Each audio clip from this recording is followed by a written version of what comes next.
The unveiling.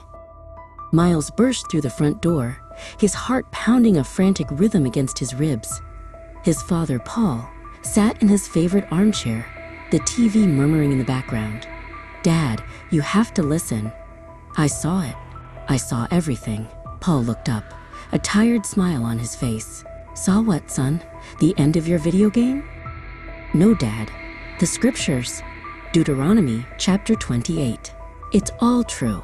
The curses, the scattering, the ships." Paul sighed, turning his attention back to the TV. "Myles, we've been over this. Those are just stories, allegories. It's not about us." Paul's doubt was a physical force, a wall of disbelief that slammed into Myles.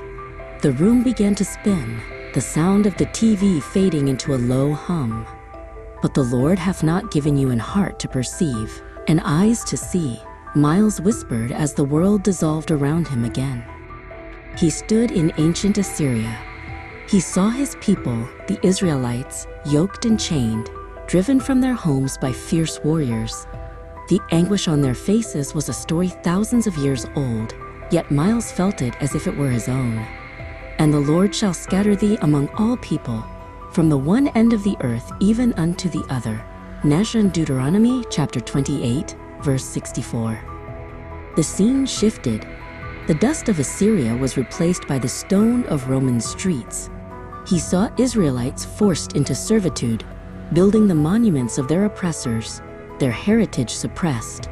The curse was a relentless chain, linking one captivity to the next. "And thou shalt be only oppressed and spoiled evermore, and no man shall save thee." Mesh, Deuteronomy chapter 28, verse 29. Then, the vision plunged him into a terrifying darkness. The roar of the ocean filled his ears.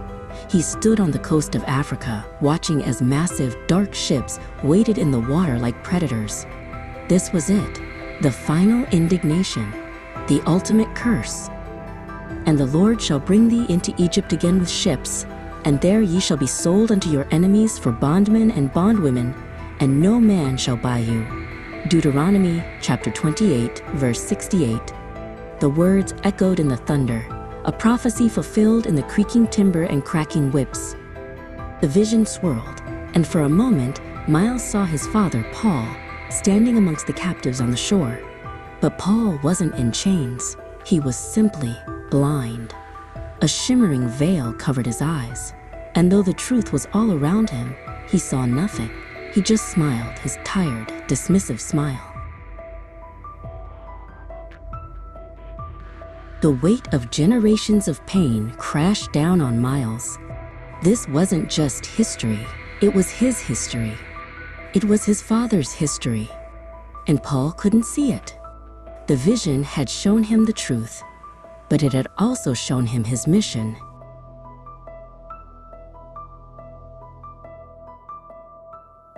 Myles was back in the living room. The TV was still murmuring. His father hadn't moved.